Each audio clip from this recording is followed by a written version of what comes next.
Et si vous pouviez partager une notion avec Mhm. quelqu'un qui ne connaît rien ou qui est amateur en traitement du signal, qu'est-ce que ce serait? Alors une petite notion de cœur, vous dites dans ma recherche actuelle par exemple, Par exemple, ou ou alors en général. ou alors en général, est-ce que vous voulez que je passe au Très tableau bien. ou ouais, je Avec peux. plaisir. D'accord. Est-ce que vous pouvez la vulgariser, s'il vous plaît, cette notion? Oui, alors moi j'aurais envie de vous parler des systèmes RFID. Et donc les systèmes RFID, je pense que tout le monde en a rencontré dans son quotidien.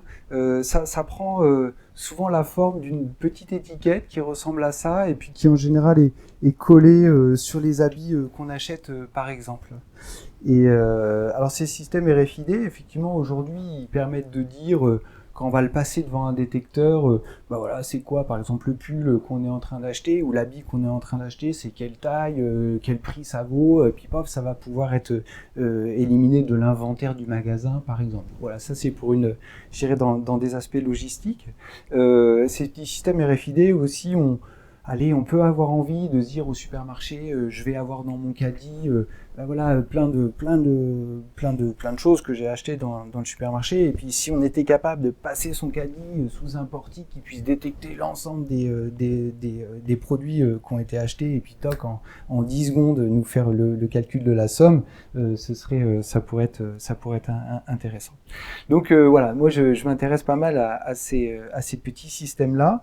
Et en fait, ces petits systèmes-là, je ne sais pas si on peut voir en contre-jour ou pas, mais si on regarde bien, en fait, à l'intérieur, ce qu'on voit, c'est qu'il y a un fil de fer qui est enroulé, et puis tout au milieu, il y a une toute petite puce là qui fait à peu près 1 mm carré.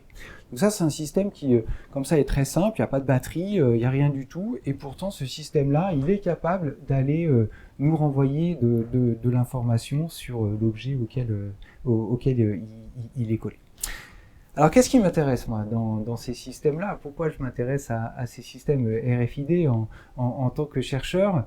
Je dirais que, allez, déjà, on voudrait améliorer les performances de ces systèmes-là.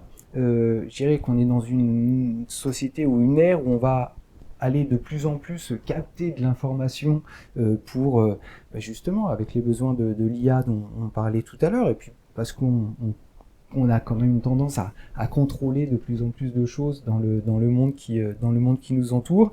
Et ces petits systèmes-là, ils ont un intérêt notable, c'est qu'effectivement, ils n'ont pas d'énergie embarquée. Donc, on peut les glisser quelque part, et puis les laisser là jusqu'à ce que on vienne à intervalles de temps réguliers aller récupérer l'information. Alors du coup c'est intéressant parce qu'on peut aussi les brancher dans des capteurs qui vont par exemple relever un taux d'humidité dans une grande structure en béton qui aurait été coulée, ou alors capter la température. Alors on peut les associer à des capteurs qui vont nous renvoyer de l'information spécifique.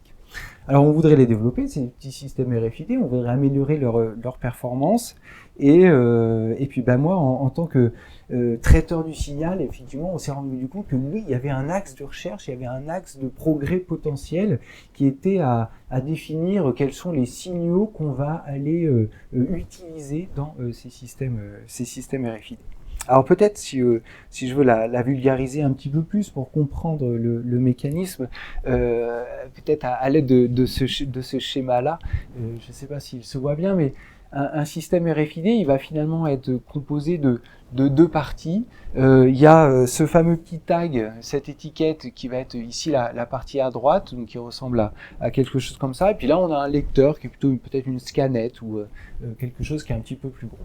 Et ce lecteur-là, il va émettre un signal U2T que je représentais là, sous la forme d'une onde électromagnétique qui va se propager. Et cette onde électromagnétique, son objectif, c'est d'aller apporter de l'énergie à cette petite étiquette. Donc, le lecteur transmet de l'énergie au niveau du tag. Le tag utilise cette énergie pour se réveiller, et en se réveillant, eh bien, il va activer un petit switch qui va aller basculer entre deux états possibles. Et ces deux états possibles vont être les deux états qui nous donnent les 0 et les 1 qui contiennent l'information sous forme binaire, l'information du produit, de son prix, combien il en reste dans l'inventaire, etc., etc. Donc, tout est codé en langage binaire.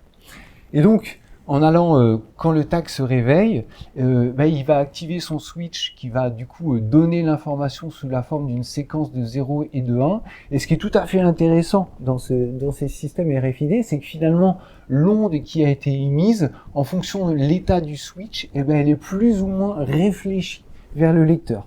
Donc dans un état 0, elle est absorbée par le tag et donc ça fait de l'énergie. Et puis dans un état 1, paf, il y a une onde qui va être réfléchie. Ce qui veut dire qu'en se replaçant au niveau du lecteur, on va avoir l'écho de notre onde de départ sur le tag qui va être modulé en amplitude avec des états forts et puis des états pas forts qui vont symboliser les 0 et les 1. Et c'est comme ça qu'on va être capable de récupérer l'information.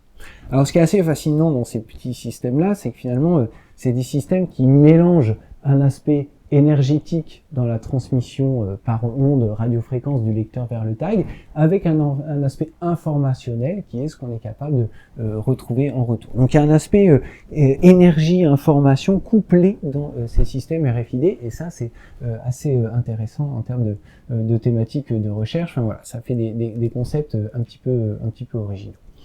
Là-dedans, au niveau du traitement du signal, en fait, la question, elle est est-ce qu'il y aurait possibilité d'aller améliorer les performances de ce système RFID en jouant sur cette forme d'onde UDT qu'on a envie d'émettre.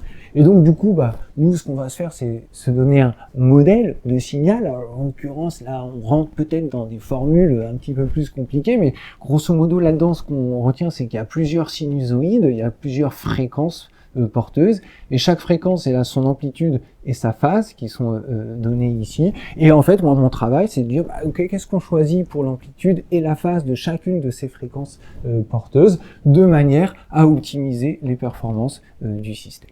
Voilà. Alors là-dedans, il y a plein de questions qui vont se poser, notamment il y en a une qui est assez fondamentale, qui est assez intéressante, c'est que optimiser les performances du système, qu'est-ce que ça veut dire? Et du coup, on a déjà deux axes qui vont pouvoir être dégagés, soit se dire tiens, on va optimiser les performances en termes de transmission d'énergie entre le lecteur et le tag, donc pour aller réveiller le système RFID, ou alors on peut se dire je vais choisir le meilleur signal pour optimiser les performances en termes d'informations reçues. Et puis en fait on montre que c'est pas les mêmes signaux qui optimisent soit l'énergie, soit l'information, et donc il faut faire un compromis entre ces deux objectifs-là. Et voilà, et moi je dirais l'objet de ma recherche c'est trouver ce compromis, établir ce compromis, et puis ensuite libre à chacun de décider qu'est-ce qu'il est préférable de faire pour son application particulière.